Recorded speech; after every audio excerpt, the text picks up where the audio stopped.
Now, I know you people have paid a lot of money to come here tonight, except for you jerks that snuck in.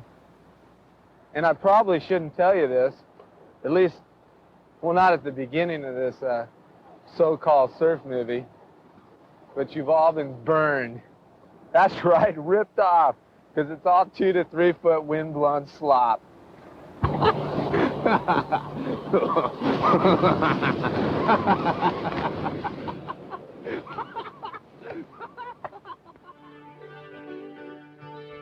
All right, everyone. Welcome back to the QuiverCast. Today, I am so very excited. I'm truly excited to have Josh Bystrom here. How are you, Josh? Good, man. Good. Good to be on the show. Oh, I'm so excited. Let's get a few things out of the way. Are you American or are you Australian? I'm both. So my dad, grew up in California and spent about, I suppose 30 years of his life living there. And then he moved over to Australia. So I was lucky enough to get the dual citizenship. Yeah, travel a little bit with that. Would you consider yourself an American or an Australian? Like, where were you raised? In Australia, yeah, 100%. Okay. 100% Australian, yeah. I love the States, but yeah, Australian for sure. So how well do you know him? Yeah, pretty good. I mean, I've just spent the last 2 months in Hawaii, and then maybe 6 or 7 years ago, I was lifeguarding over in Florida for 3 summers. Oh, cool. Yeah, that was something different. Yeah, it was a cool experience. So what did you think of the East Coast versus like California and West Coast? Oh, the surf kind of sucks. Warm though, right? Yeah. Oh, man, the weather is perfect. Everyone's really nice over there. It's just the surf was the one thing for me that didn't quite do it, you know? Okay, all right. Can we talk about your dad a little bit? Yeah, for sure. There's a handful of movies that kind of are time capsules of a generation. Yeah. So you can go Endless Summer. You can go probably 5 Summer Stories. And then I think that's when your dad jumps in with Blazing Boards and Beyond Blazing Boards, in my opinion. And I think a lot of people would agree. Yeah, I mean, like early to mid 80s. Yeah, there was probably a handful of other films as well. But yeah, stoked for Dad's movies to be mentioned in that sort of breath.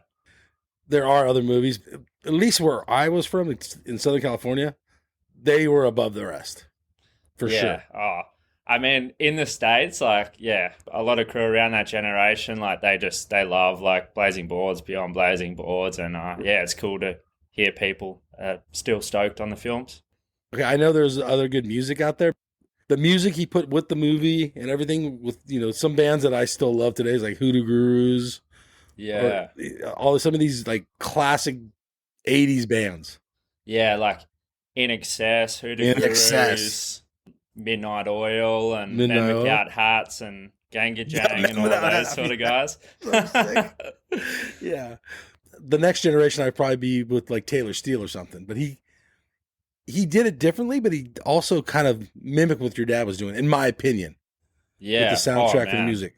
Yes, like his campaign movies and stuff, and yeah, I sort of grew up with those films. That was sort of my generation. The ones you were watching. And, I was super stoked on those films too. Right. Yeah. All right. And I must say also, I know I'm geeking out a little bit, and I think it was Blazing Boards, where he does the opening monologue for the movie. So good. Yeah, with the boards blazing. Yeah, it's pretty funny. He drinks the lighter fluid or whatever. Yeah.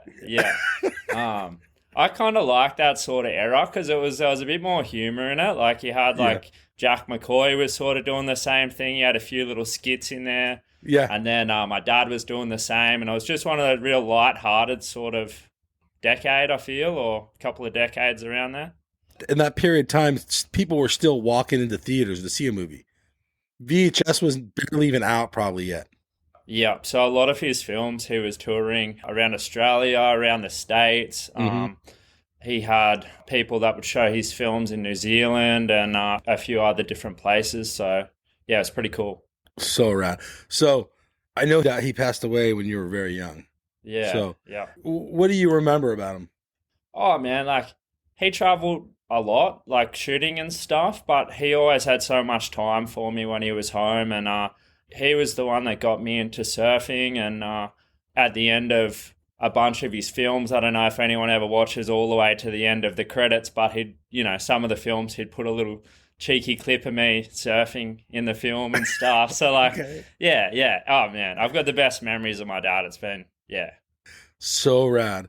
Well, when it happened with your dad, was it like, how hard was that for you? That had to have been hard. I even feel bad asking this question. Yeah, no, it's all good. So I was 10 years old. Yeah, so young. Yeah, he went to go surfing and, sort of veered onto the wrong side of the road, just not paying attention when he was driving. And, got the news, not real good. But, yeah, man, you just got to, like, at the time, I was just, like, I found sort of solace in going surfing and getting in the water and stuff because I know that he loved that. And, it was just keep the legacy going, keep shooting. Where do you find these films today? Like, how are they archived? So I've got a couple of different places that are streaming them online in Australia and the US. I've got, hard copies for sale in the States and in Australia. Okay. I was distributing them around, but the DVD market's kind of drying up a little bit at the moment. So, yeah, it's definitely going down that digital download stream. Yeah. VHS is kind of coming back to like the hipsters or something. I think people are watching VHS. Oh, man, VHS is cool. Like, DVDs are probably going to make a comeback too, They will, I'm sure. Yeah. Do you have a favorite part of the movie? Of one of the movies your dad's produced? Well, I sort of grew up on the Gold Coast. So, Blazing Boards or beyond Blazing Boards. Some of the stuff, like, from the stubbies around Burleigh Heads, for me, like, pretty cool to watch, because it's just, there's thousands of people lining the, the hill there at Burleigh and everyone's wearing the short shorts. Was that like the Stubbies contest, right, or something? Yeah. So Stubbies was the label of like swim trunks or board shorts that sponsored the event. So all the competitors had to wear the tiny shorts. So it's just, that's right. Yeah, it looked pretty funny. So classic. Yeah. Okay, so then I'm sure this has to do with your dad too, but how did you get into surfing? Well, yeah, just from when I was like 4 or 5 years old, getting pushed into waves. A lot of my buddies growing up were right into surfing and stuff. Every morning before school, I'd get a little tap on my window at home and it'd be the guys out the front with their bikes ready to ride down to the beach together. So some mornings there'd be 10, 15 of us just pedaling down like rain, hail or shine to go surfing. So, yeah. Okay. Did it come naturally or did you feel like you needed to work on surfing? I don't know. I mean, there was definitely like a younger crew growing up that were a lot better than me at surfing. But, I put my time in and I feel like I really have a good understanding of the ocean. And, yeah, so I don't know. I don't know how to rate my surfing, but, yeah, I've surfed for a long time. Yeah, you have surfed for a lot, and you rip. You surf good. Oh, I don't know about rip, but, yeah, I just have fun out there. Yeah. Okay. Was surfing the most important thing in your life as a young Josh, or were there other things you were into? I like basketball and golf and stuff, and skateboarding as well, but I sort of just gravitated towards surfing. I lived like fairly close to the beach, and a lot of my friends were right into the surfing and boogie boarding, and whatever the conditions, we'd just be riding different boards, long boards, all sorts of stuff. So, yeah. You kind of talked about it, but what was the Grom scene like? Was it full blast, like hanging out the surf shop, or like what was a normal day? We'd all just go down and just hang out at the beach for as long as we could before we'd have to get back, to start school sort of thing. On the weekends, like we'd hang down there most of the day. There were local board riders competitions, once a month that we'd go in. And, yeah, it was a really good environment growing up. Surfing wasn't too crowded on the Gold Coast. It was really nice. How did you do in the club contest? Not very good. But you kept doing them? Did it for about, 2 or 3 years or something, but yeah. What club were you in? Currumbin Alley Board Riders. So who else is in that club? Was there any big names? Not really. No, it was more of just a localized sort of scene. Like a lot of the really good surfers at the time are in, Burleigh Board Riders or Snapper or Kira, those sort of things, In the Board Riders Club, what do they teach you? Oh, it's just about turning up. They do training sessions and stuff that you can go Okay. along to, and there'll be someone there with a video camera and, you know, critiquing sort of your style and trying to help you out. And then when the events are on, you literally just go down there, help set up. Sometimes you'll help judge some of the heats and help spot who's on the wave, that sort of thing. And there's, you know, barbecues and that kind of thing in the afternoons as well. So yeah, pretty cool. Just having fun. Yeah. Was surfing a serious thing, or was it more about a lifestyle? Did you have to be competitive, or no? That's the question. For me, I just always love being down there and around the ocean, you know. Like, you get frustrated if you're not surfing well sometimes, but at the end of the day, you're down at the beach, you know. It's like pretty special spot, you know. Okay. How does your life progress from there? You just keep surfing and then... Well, I started lifeguarding, so I was lifeguarding for a while. So I did that over in Florida, and then I was doing that on the Gold Coast as well.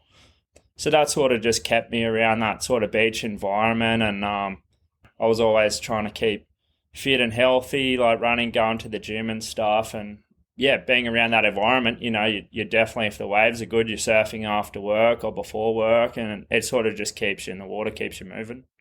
Lifeguarding, you actually have to work for it, right? You're competing against other guys that want the same job, or gals.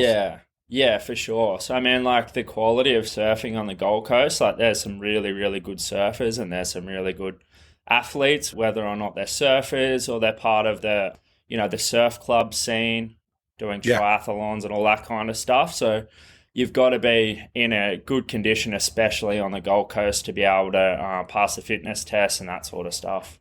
And what's the Gold Coast scene? Americans see it from an outside perspective. How is it in real life? Back in the day, a lot more chill and relaxed than it is now. Like the Gold Coast now, it's like every young aspiring pro surfer in Australia, you know, is going to the Gold Coast to get exposure and stuff. And it is just chaos when the surf's good. Even when the surf's not good, you know, like there's still 100 people out at Snapper or something, or down the line longboarding. Wow. Do you paddle out there, or you go elsewhere? I get in the car. I just like driving down the coast a little bit, and I don't really care if the wave's half as good, but as long as there's only a couple of people out there, that's kind of where I'm at now. Yeah. I would agree, because it looks, like you said, it has been shown to be chaotic, like downright dangerous, really. Oh, for sure. Yeah, there's a lot of people that, you know, shouldn't be out there, and then there's also people that are just like hungrier than hungry to get waves, you know. So it's like you got a lot of people that are hustling out there when it's good, and that's part of the reason I enjoy shooting now. Okay, so how did you get into photography?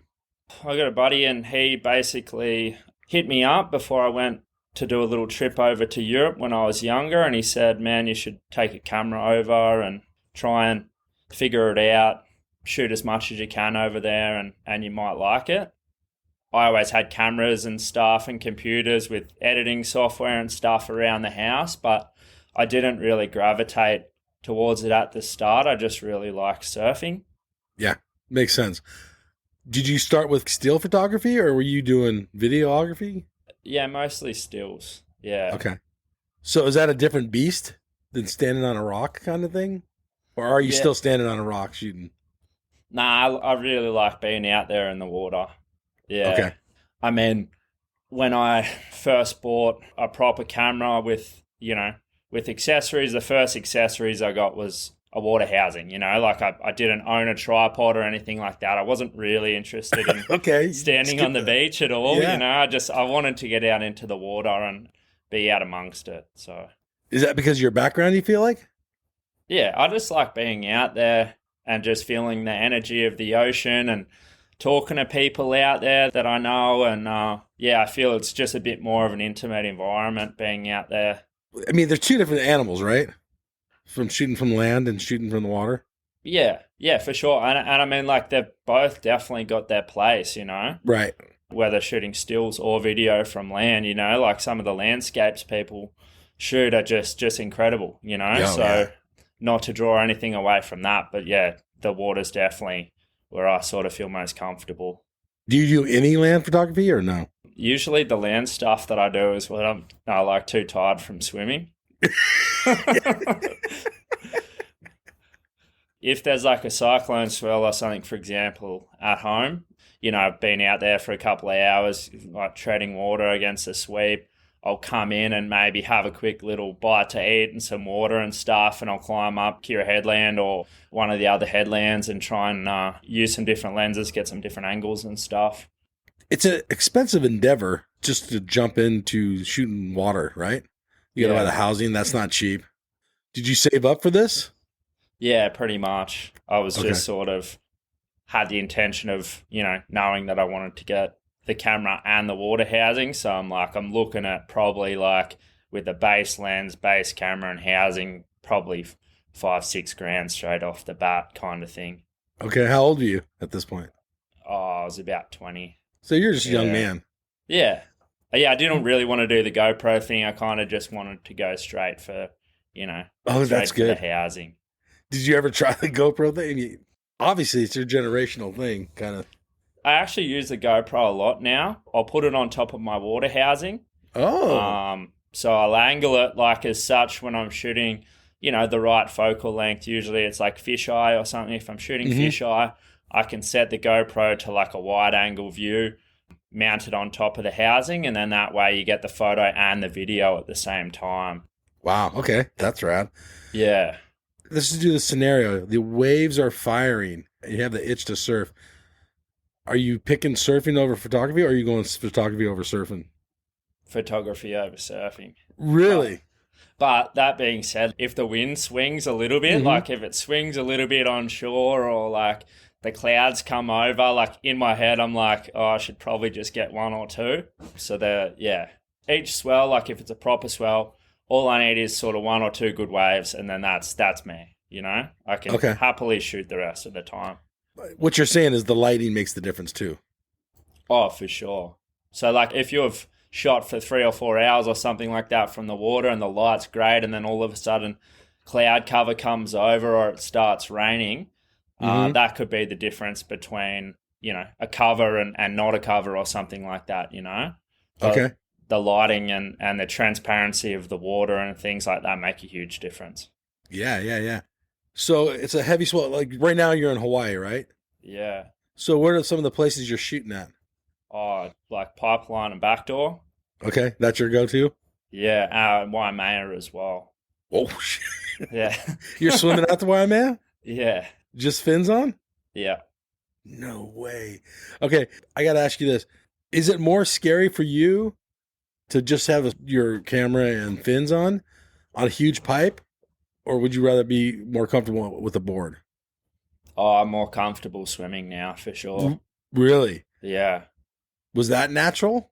The thing is, like, if you're in a bad area and you're swimming, you can get under the wave a lot easier than being like tethered to a leg rope. That could be the difference between you sneaking under a wave and getting pulled over and hitting the reef or something.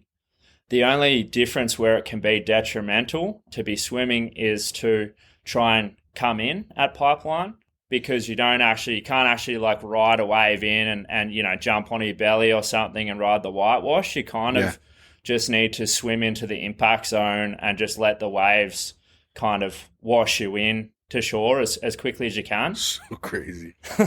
So that's the scary part. Like getting out, kind of scary. Getting in, I think that's the most scary at Pipeline for sure. You have a heavy wave and there's a lot of photographers in there. Like, how competitive is the photography of like North Shore? It seems just as competitive as the guys catching the waves. Yeah, there's definitely like a pecking order and stuff out there. Is there? And there's some good photographers out there that have done their time. And how do you pick like who's in position, or how do you get in position?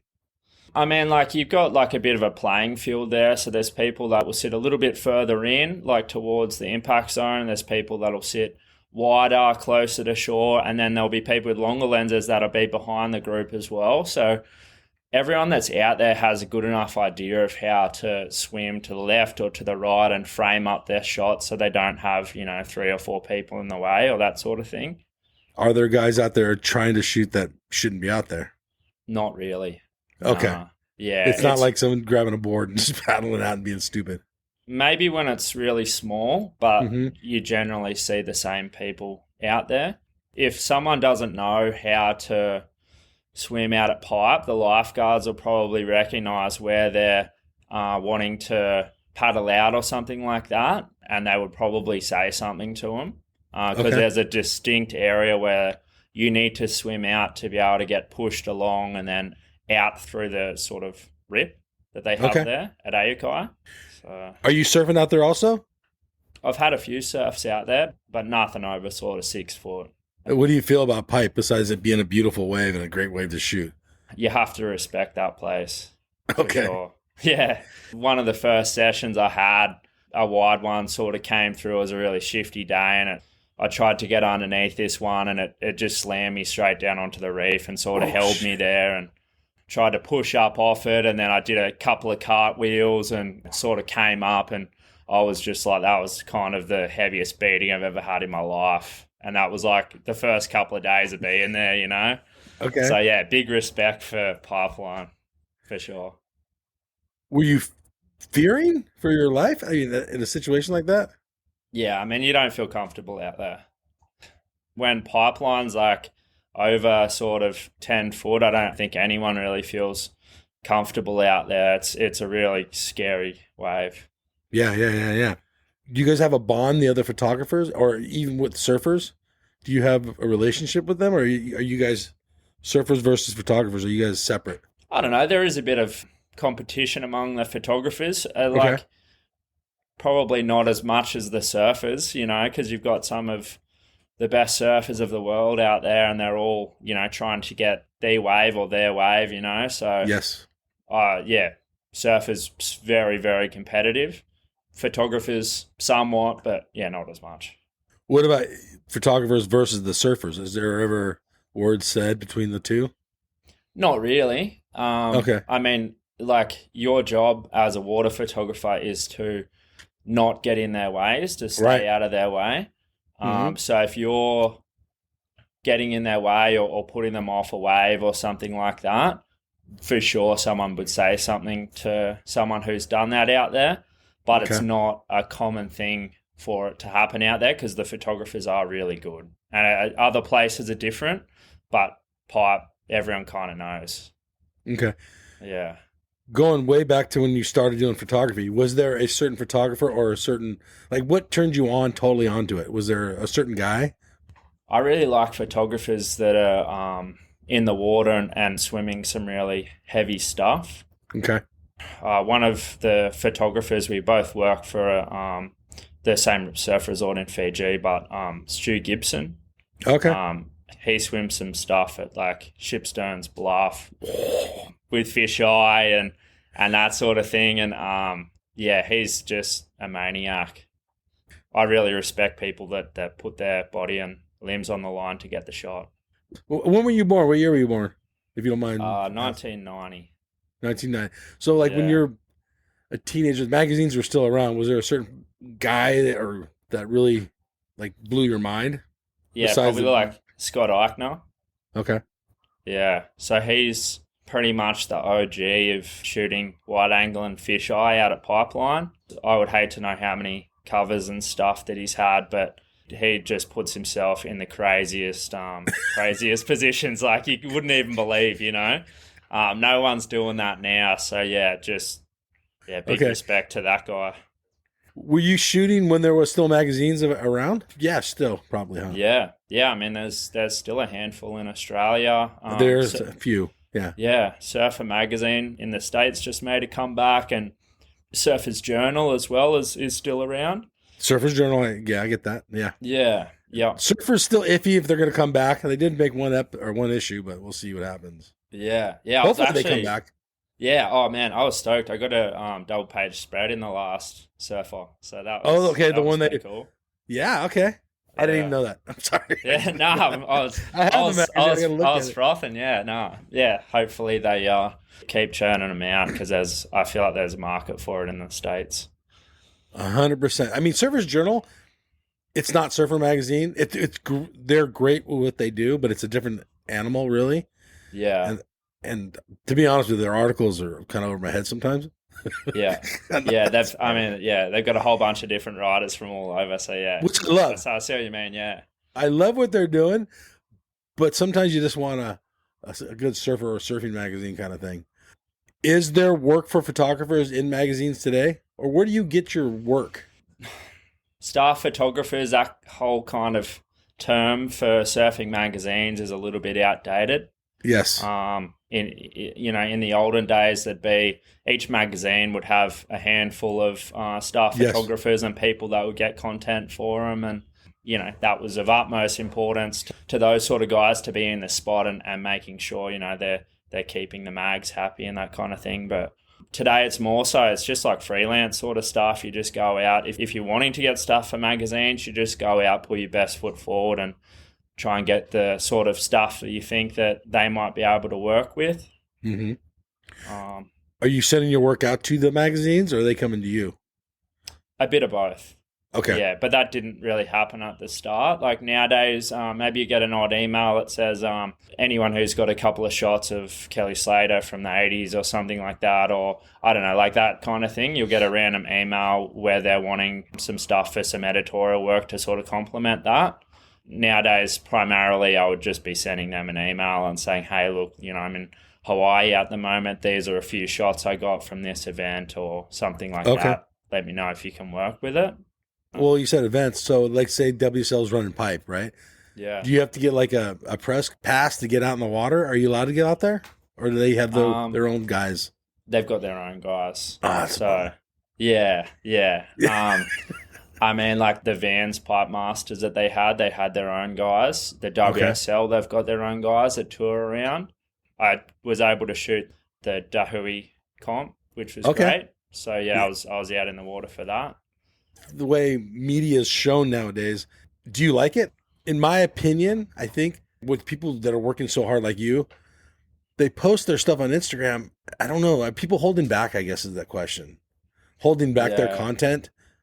I feel like the whole Instagram thing's kind of just ruined it all because it's it's just saturated the market. And if something comes out, someone gets something crazy, like they scroll, someone sees it and, 15 minutes later, they've forgotten about it, whereas 100%. Having more magazines out there, it's a lot more tangible to be able to go, oh, wow, look at this shot that such and such got, or, because you've got the magazine in your hands sort of thing. So, yeah, I kind of wish it was still the mag days. Yeah, like, so right behind you, there's a picture. I don't know, I can't really see it that well, but it looks like a surf picture. So back in the day, I would rip out, or kids my age, we'd rip out the centerfold, or, we idolized the surfer sometimes it was just a wave. Just dreamed of the wave. Those days are kind of gone. I'd do exactly the same thing. I'd get all of my my school books that we'd be writing in, and I'd cut out all of the images, and then my mum would help me laminate it onto my school books. Oh, so rad. That was pretty cool. All my buddies in class would be like, "Oh, wow, show us your book," that sort of thing. So it's kind of funny. Maybe that's a generation that thing's lost, but I mean, I wish they would bring it back. So hopefully more magazines come out. Hopefully Surfer makes a full comeback. Surfer's Journal's doing great, and I know some of the mags in Australia are doing okay. Yeah, for sure. I mean, there's still maybe three mags still going. So yeah, love to see it. Yeah. What you're doing, is it art to you? I don't know. Some people would call it art. It's just something that I like doing. It's I guess it's art when you see your stuff up on the wall, but yeah, it's just a lifestyle sort of thing for me. Okay, so you have some on your website that are just waves that are badass. And then you do you can click on it and it would show what it would look like in a room with it framed. Yeah. So awesome. That's art, in my opinion. Yeah. You can get lost in it. You could be right. I mean, you could get lost in it. Literally, someone's putting that on their wall because something in their imagination is either saying, I'm scared of that, or I want to charge that, or I want to... Does that make sense what I'm saying? Yeah, no, 100%. Yeah. And then your website's excellent, by the way. Good job on cheers. That. Yeah, no. Everyone needs to I'll post that on the show notes. Yeah. So everyone can check all that out. Was it natural to become a water photographer because of your lifeguarding background? Yeah, I felt as soon as I was, in the water bringing the camera along, the water housing, it was just an extension of something that I was already doing, because I like Okay. body surfing, spent a lot of time out there swimming. So, yeah, it was just a progression for me. Is there a favorite wave to shoot? I really like Kira. I've got a Uh, soft spot for Kira. I mean, it's like a novelty wave. To get it good, like really good a few times in a year, you feel pretty lucky. I really like shooting Cloudbreak. That's a really beautiful wave. Another wave you really have to respect being out there. Now, also Pipeline. Having spent the amount of time out here now that I have, yeah, that's now become sort of top 3 favorite waves for me. do you have anything on your list that you need to go and try that maybe you've seen a photo of and you're like, I need to go there one day, and you haven't been there yet? Oh, like Chopu for sure. Like, Okay. that'd be pretty cool. Yeah. You're picking a lot of warm water. Does it make a difference of warm versus cold water? Oh, man, like, I definitely prefer, being out there in board shorts as Yes. opposed to, like a hood and booties and gloves. That being said, like, there's some of the best slabs in the world are in cold water environments. So I'm definitely open to, going down to places like Shipsterns, and there's a wave in Ireland that I'd like to check out as well. Yeah, Ireland seems really cold. Yeah. Yeah. That's why I probably haven't been there yet. Do you have like a ongoing list where like I'm gonna go there one day? The places Yeah. you said. Yeah, sometimes you hope something comes up in that sort of area, or yeah, if you can justify the trip and you wind up knowing a few people out in that sort of area, definitely not going to hurt your chances of spending more time out there and getting it good. So yeah, Yes. sorta. So we talked a lot about photography. So let's blend the two. What's it like traveling with your equipment? And then are you bringing boards too? And how many boards you bringing? Good question. It can be annoying sometimes because, I mean, you've got like, depending on how long you're staying in a spot, but like I'll have a suitcase with some clothes and, whatever goes in there. I'll also have like a large Pelican case. So that'll be water housing and camera equipment will go in there. Yeah, generally I will take a board or two. But recently I've been trying to leave a few boards around the place to make Smart. it easier. So, Yes. yeah. If you know So, you're going back, you have a board there. I got some boards down in Torquay and Fiji, and I'll probably leave, if I can, 1 or 2 here in Hawaii. So Shit, that sounds expensive though. You're Yeah. ditching boards. yeah. But I mean, like, they're not like the greatest surfboards in the world, Right. If whoever's looking after them, if they want to surf it or whatever, or something happens, you don't really care, That's true. So, yeah. How stressful is it your expensive equipment on a plane and hoping it makes it? Yeah, it can be stressful. I've had a couple of instances where stuff's got lost. So what I try and do is I'll take a backpack as well. Usually I have 2 camera bodies, so I'll put at least one of the camera bodies in my backpack with 1 telephoto lens or something like that, and then that way I know that is 100% staying with me. That won't get lost. Yeah. And then if something happens in the interim, say with my Pelican case, I'm not stuck with my pants down at a location where I'm there to shoot and I don't have any cameras, Oh shit! Do you get insurance on that before you put it on the plane? Nah. Oh, well, yeah, I've got an annual travel insurance plan, which covers, I think it's maybe 10 grand worth of gear or something, but I should probably update that and get it covered for a little bit more. You worked in Florida as a lifeguard. You're in Hawaii. You're an American citizen, along with an Australian citizen. Do you have family here still, and do you see them? I've got family in California. So when I was lifeguarding over in Florida, I was making a point to see them as much as I could. But yeah, over in Hawaii, I don't have any family. I'm staying at a family friend's place. So he's sort of done me a solid and looking after me. And so my dad used to shoot him, ex-pro bodyboarder. Okay. So yeah, cool connection to have. Yeah. Back to I guess your dad. He's probably made a lot of connections throughout the world. Has that helped you? For sure. Yeah. Okay. Yeah. Just in different places in the States. Of course. And just kind of having people recognize the last name or something. I mean, it's not going to open a door for you completely, but it's certainly not going to hurt your chances of, getting Right. introduced to people and, having stuff published. Yeah, of course. Yeah. I know other photographers that have had their work, shit they've done, worked hard for, get stolen and put into ads or things like such.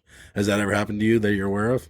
Yeah, a couple of times. I've had like some businesses take some shots and put them on their website and that sort of thing. And it's basically just like you just send them a cease and desist sort of thing. Like, right. I mean, either you can come to an agreement for a payment or they have to take it down. I just feel like it's so unfortunate because you guys are working so hard and it's a passion. I can hear it in your voice. Yeah. Something you love, but you're also working. You gotta make a living. Oh, for sure. I mean, if they're selling products on their website that are profiting them and you're the one that's out there swimming in big surf or something like that and they're trying to profiteer off your work, it is frustrating when that happens because you don't want to have to be put in that awkward position to send them an email or something. You just wish that they wouldn't do that from the start. Right. And then you got to kind of be an investigator. Like you run across it. They're not letting you know that they're not coming to you. I just think it's BS, to be honest. Yeah. Oh, yeah, 100%. No, it shouldn't happen at all.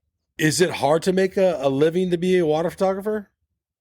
If you're starting out, yes. Mm-hmm. I mean, if you're starting out in water photography and you're trying to make money straight off the bat, I'd probably say you're not in it for the right reasons. So to be able to make money out of it, you need to put your head down and you need to sort of develop a portfolio of images that people can look at and go, hey, like this guy seems versatile. He can shoot this, he can shoot that. Maybe we'd love to see some of his work, get him on board to come and shoot something for us. So, yeah, you got to put your time in. You mentioned style. Every water photographer have their own style, do you feel like? Or is it kind of you guys are shooting the same? You're shooting pipeline, let's say, for example. Yeah. I mean, like, let's say there's 10 people out shooting pipeline. Maybe only half of the people that are out there are shooting stills, So you might have some videographers. The videographers, someone might have a RED or something, like a really high-tech camera or a video camera. Someone else might be shooting something a bit cheaper. Or they might be shooting a different frame rate or something like that. You've got different focal lengths, so some people will be sitting closer and further. So out of those 10 people, the products that each person is putting out could be completely different. Wow, okay. Yeah, 100%. I see that now. That's why I'm asking these questions. Yeah. No, for sure. You see the picture of pipe and you see all the hands, the camera sticking out. It's like a lot of different people doing the same work. But I guess you're right. Josh, what is your favorite focal length to shoot it like pipe? I first started shooting like a 85 millimeter, like a prime lens. So I was kind of set back a little bit at the start. Kind of just wanted to sort of feel out the lineup and sort of get to know the other water photographers and, understand how things work out there. And then after about maybe a month of shooting a longer focal length, I moved into shooting like a fisheye out there, a bit closer to the action. So you're mostly shooting digital? Yeah, DSLR. All digital. Do you ever shoot film? Not very much. Okay. No, I've played around with it a little bit.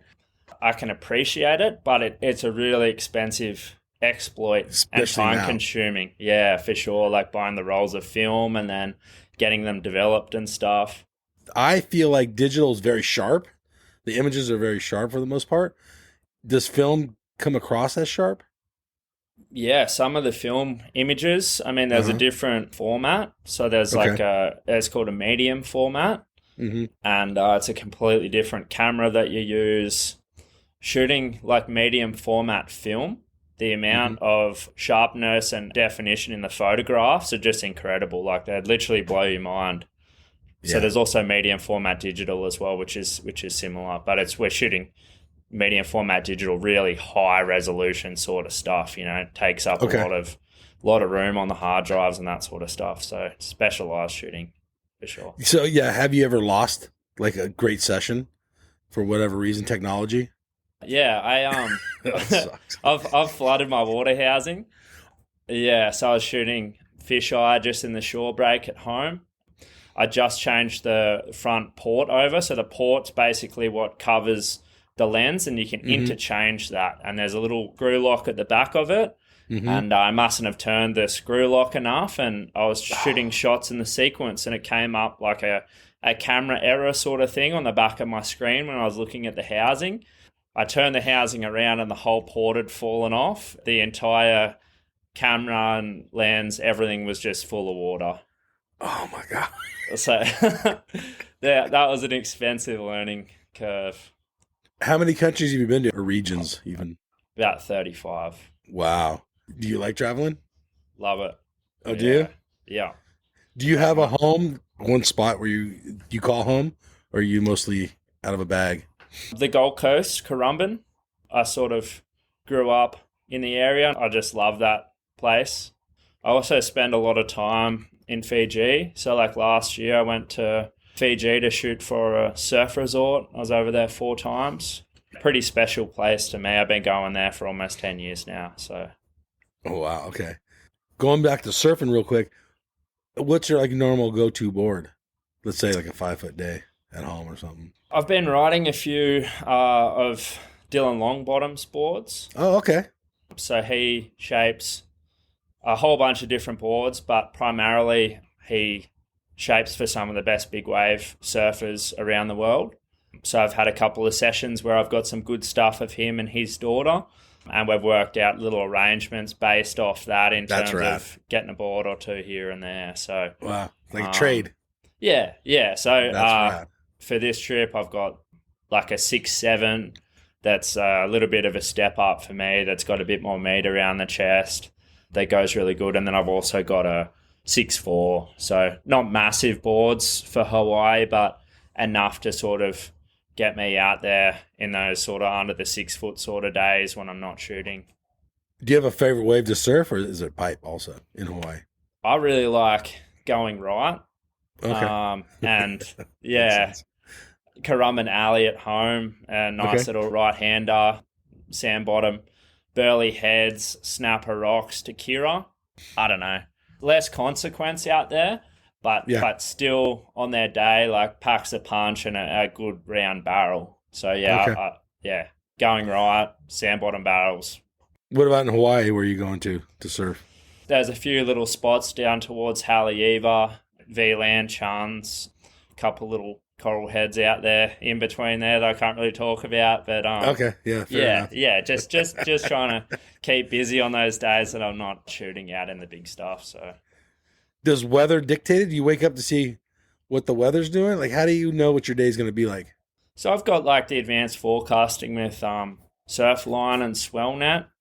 So I've got usually a pretty good idea of what the surf the following day is going to be like. So I'll formulate a plan probably the night before, and if I want to get up really early, I'll set up all of my camera gear and get all that set for the morning, have all my batteries charged and the cards wiped and ready to go. Do you ever take time off? Like you walk away from the camera for a little while? Like sometimes, we all do at work. Like we all do. Yeah, for sure. I mean, well, there's times out there, like if you're out there shooting action all the time, like there might be, 5 or 10 minutes or 20 minutes at some spots, like big wave sort of thing, like between sets. You're out there talking to the surfers or you're talking to whoever's out there. So it's not like it's action all the time, Yeah. I think I meant more like you're going to take mid-March off or something and say, I'm just not even going to think about photography or look at cameras or pick up a camera. Does that make sense? Like a vacation. Yeah. Well, like being over in Hawaii right now, like I've been here for 2 months. That's basically my vacation right now. The family friend, Haoli, he's looking after me, and I've been doing a bit of work for him, bit of landscaping work and that sort of thing, and fixing the house up in exchange for for a board. Yeah. Oh, like just being able to hang out and yeah. So you can sort of cut down your expenses, and then when the waves are good, 100% I'm selling all of the shots that I'm shooting.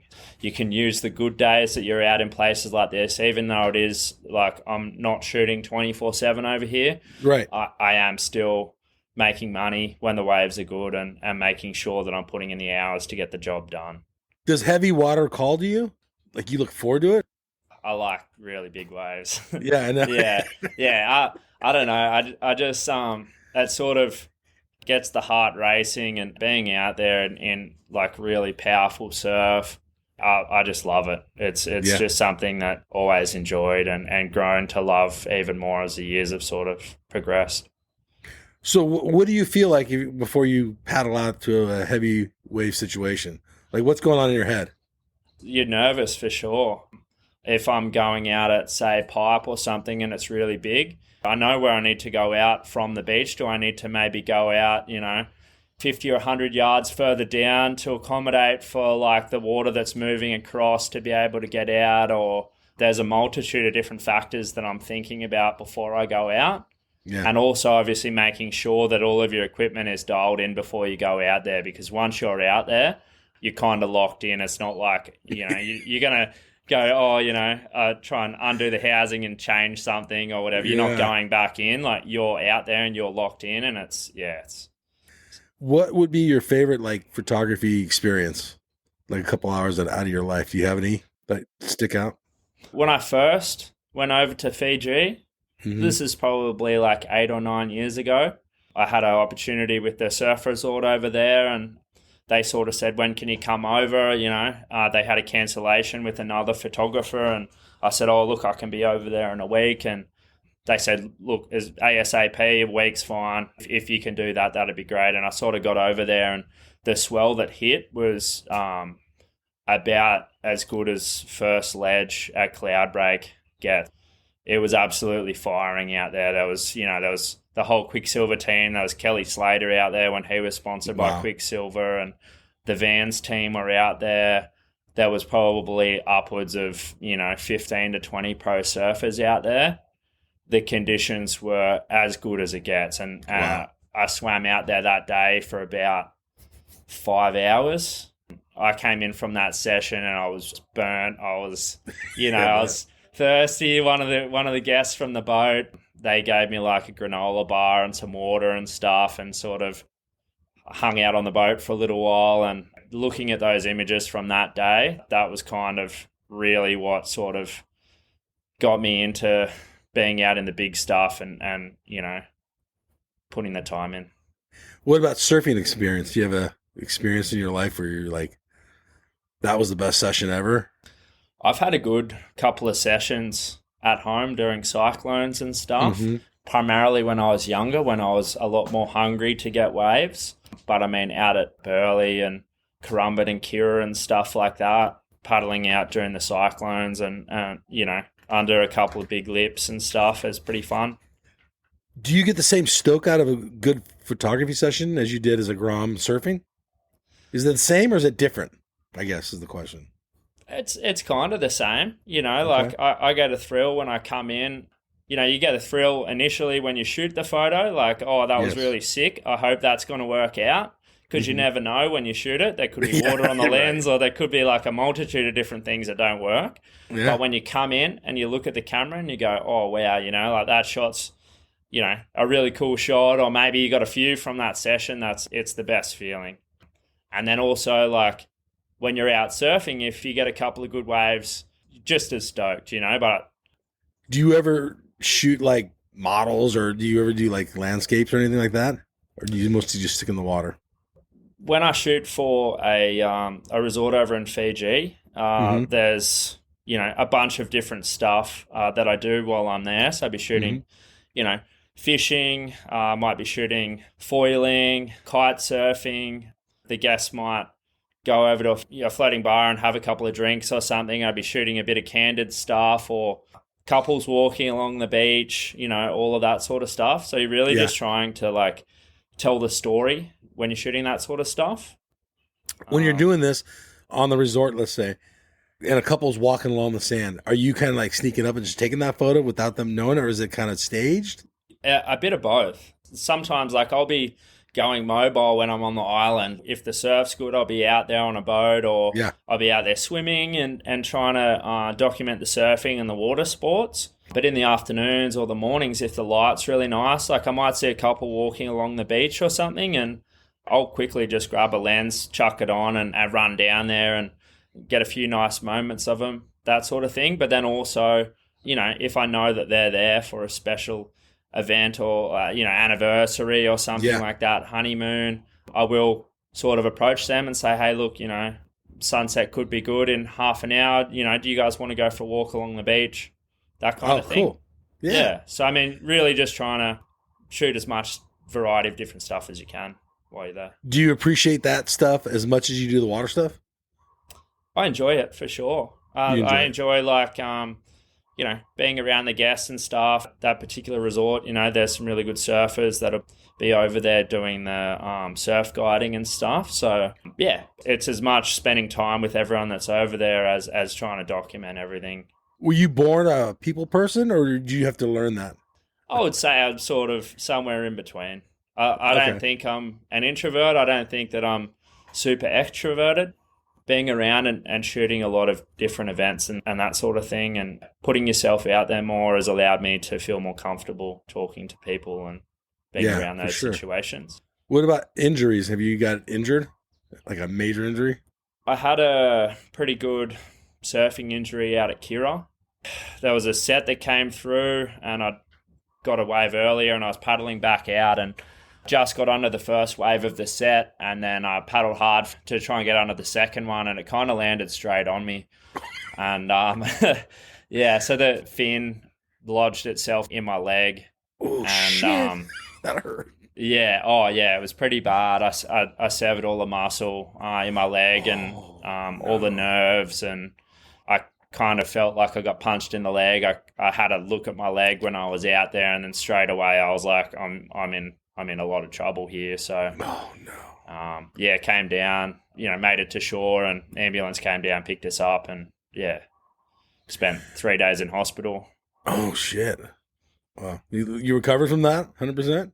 Yeah, I've got a pretty good scar on my leg from it, but yeah, all good. Yeah, it maybe took 6 months to get back to normal, but yeah. Okay. What about shooting photos out in the water? Any injuries there? Or close calls? Not really. Touch wood. Okay. Well, you said Waimea too. Like, do you shoot the short break there when it's big?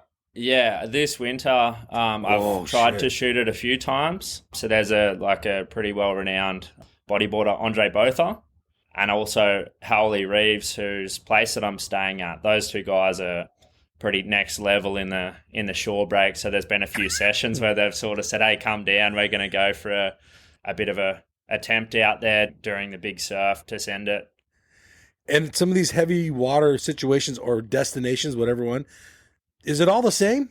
Let's say Waimea shore break versus another shore break somewhere else that you know of in the world. Yeah, the sandbanks change all the time, all different spots. Same with, like, for example, Pipeline, you know, like it's... Yeah. People think of the Pipeline Reef, but like at the moment, there's a whole lot of sand that's come over from a swell from the wrong direction that sort of pushed itself onto the reef. So that can make even the reefs break a little bit different. There's a lot of factors when you're shooting like shore break or big wave stuff, you know. You just got to kind of try and interpret, you know, all the different variables and make your decisions on what you're going to attack from there. While shooting the photography, did you ever come across someone injured that needed your help?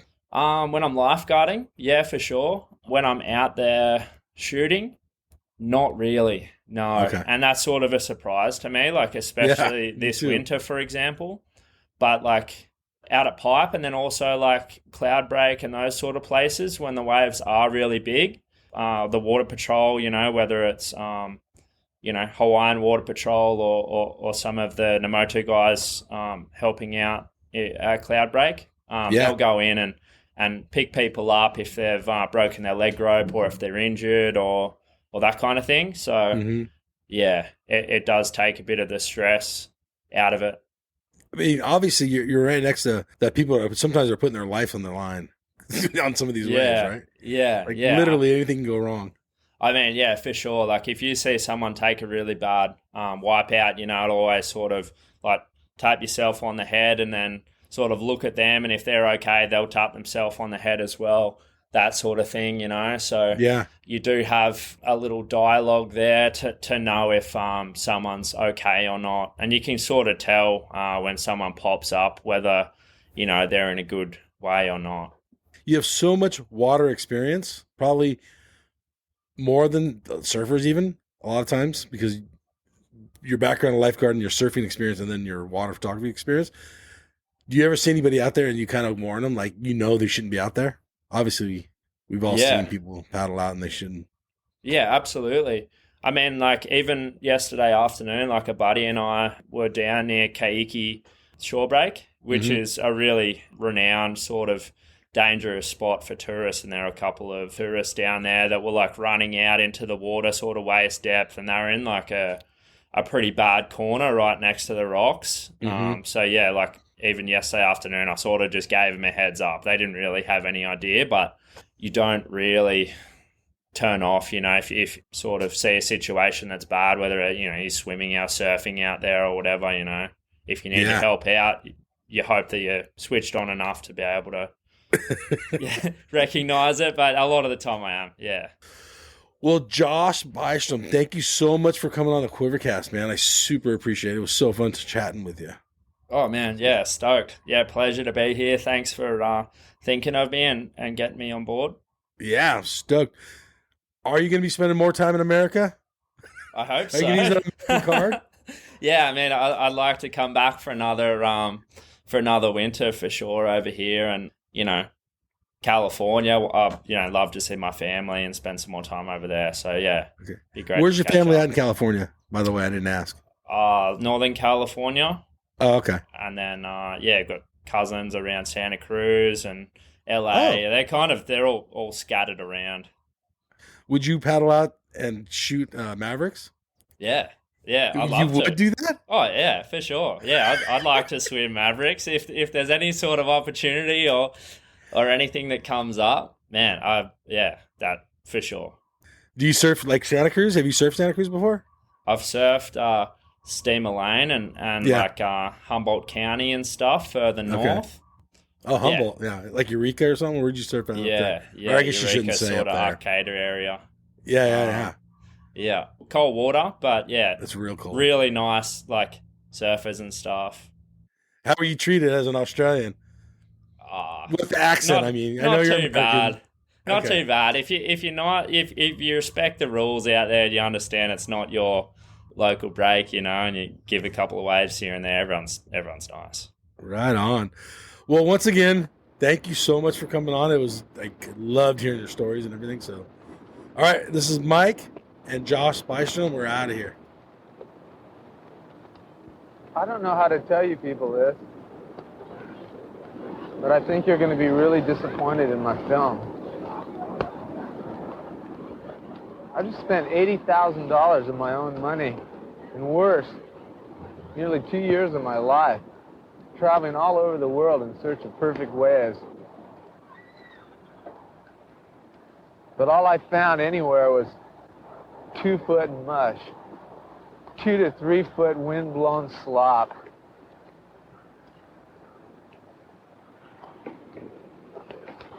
Needless to say, I didn't get any footage. None worth mentioning anyway. So why make a surf movie? I gotta make a buck somehow.